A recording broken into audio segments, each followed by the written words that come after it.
পৃথিবীর সব রং যখন মলিন হয়ে যায় তখন চোখ থেকেই কি লাভ। কোনো এক মহাপুরুষ বলেছেন, কিন্তু কে বলেছেন তা মনে নাই। মানুষের ধর্মেই সৃষ্টিকে ধারণ করা সৃজনশীল মানুষটাকেই নয়।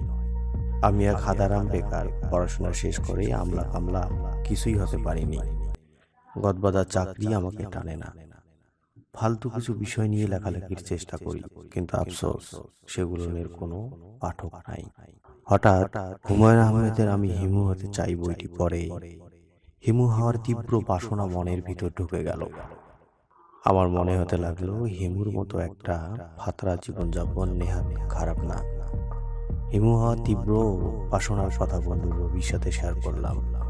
রবি একটু অবাক হয়ে আমার দিকে তাকিয়ে বলল, এই ধরনের উন্মাদ চিন্তা ভাবনা তোর মাথায় আসা সম্ভব?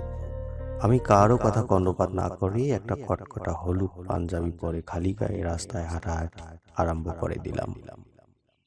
আজ হাঁটাহাঁটির তৃতীয় দিন। নিজেকে হিমু ভাবতে শুরু করে দিয়েছি। হাঁটাহাঁটির সময় হিমুরা নানান বিষয় নিয়ে চিন্তা করে, কিন্তু আমি চিন্তার কোনো বিষয় খুঁজে পাচ্ছি না। ভেবে দেখলাম আয়োজন করে গানের আসর বসানো যায়, কিন্তু আয়োজন করে চিন্তা করা যায় না। হঠাৎ লক্ষ্য করলাম একটা কুকুর আমার পিছু নিয়েছে। পৃথিবীতে কুকুর একটা অতি প্রভুভক্ত প্রাণী। মানুষ মানুষের প্রেমে পড়ে, কুকুর মানুষের প্রেমে পড়ে, কিন্তু মানুষ কখনোই কুকুরের প্রেমে পড়ে না। নবাগত হিমু হিসাবে সস্তা বাণী আবিষ্কার করে মহা আনন্দ পেলাম। নতুন নতুন ভিত্তিহীন বাণী আবিষ্কার করা এই হিমুদের কাজ।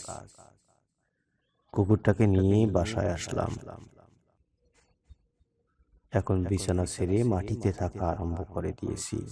হিমুরা আবার ভোগ বিলাসী বিশ্বাস করে না। আমি হিমু হয়েছি শুনে আমার ভাতিজা আমাকে দেখতে এসেছে। আমার দিকে কঠিনভাবে তাকিয়ে বলল, চাচা, শুনলাম আপনি নাকি হিমু হয়েছেন। আমি শান্ত হয়ে বললাম, এখনো হিমু হতে পারিনি, তবে হিমু হওয়ার প্রচেষ্টা চালাচ্ছি। আমি যাই করি না কেন তাতে এই বলদের একটা পূর্ণ আস্থা আছে। ধরুন, আমি মাথা কামিয়ে ক্লিন শেভ দিয়েছি, ভুরু দুইটাও কামিয়ে নিয়েছি। সবাই আমাকে দেখে বলবে, তোমাকে খুব অদ্ভুত লাগছে। কিন্তু এই বলদ বলবে, চাচা, আপনাকে বড়ই সৌন্দর্য দেখাচ্ছে।